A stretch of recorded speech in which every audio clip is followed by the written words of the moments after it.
श्री स्वामी समर्थ. जय जय स्वामी समर्थ. मंगलमूर्ती विघ्नहरा, दुरित नाशका कृपा करा. नमस्कार मंडळी, मी प्रदीप कुलकर्णी. आजकाल विवाह समस्या अतिशय कठीण होत चालली आहे.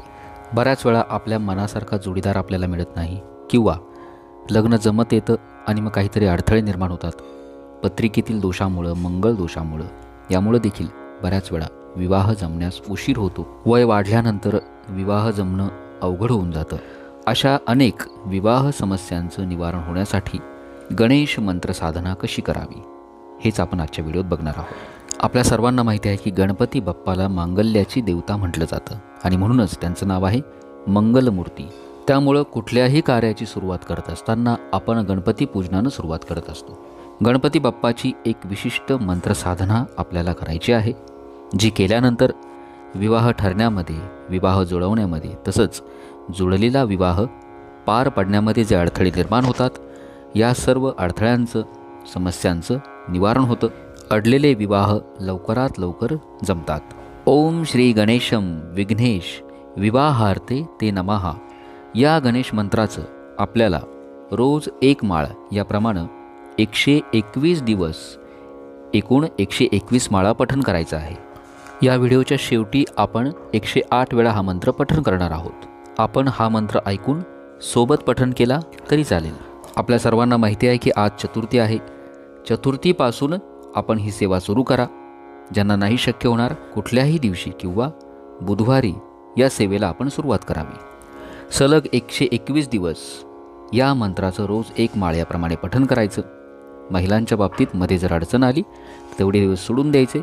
नंतर पुढे कंटिन्यू करून एकूण आपल्याला 121 माळा जप या मंत्राचा करायचा आहे. सेवा सुरू करताना पहिल्या दिवशी संकल्प करूनच सेवा सुरू करा, म्हणजे ती सेवा पूर्ण होईल आणि त्याची फलप्राप्ती देखील होईल.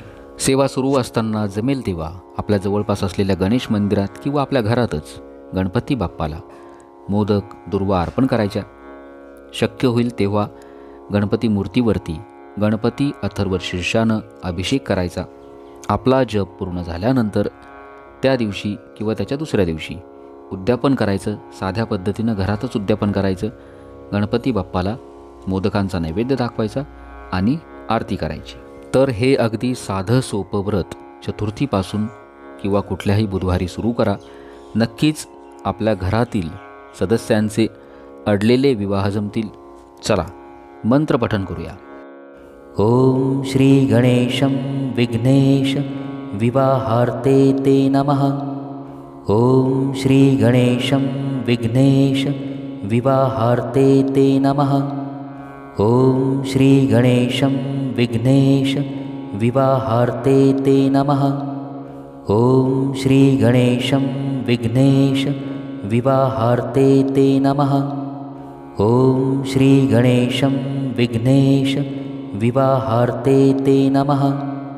ओम श्री गणेशं विघ्नेश विवाहार्थे ते नमः. ओम श्री गणेशं विघ्नेश विवाहार्थे ते नमः.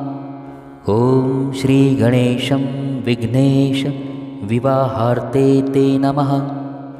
ओम श्री गणेशं विघ्नेश विवाहार्थे ते नमः. ओम श्री गणेशं विघ्नेश विवाहार्थे ते नमः. ओम श्री गणेशं विघ्नेश विवाहार्थे ते नमः. ओम श्री गणेशं विघ्नेश विवाहार्थे ते नमः. ओम श्री गणेशं विघ्नेश विवाहार्थे ते नमः. ओम श्री गणेशं विघ्नेश विवाहार्थे ते नमः. ओम श्री गणेशं विघ्नेश विवाहार्थे ते नमः. ओम श्री गणेशं विघ्नेश विवाहार्थे ते नमः. ओम श्री गणेशं विघ्नेश विवाहार्थे ते नमः. ओम श्री गणेशं विघ्नेश विवाहार्थे ते नमः. ओम श्री गणेशं विघ्नेश विवाहार्थे ते नमः.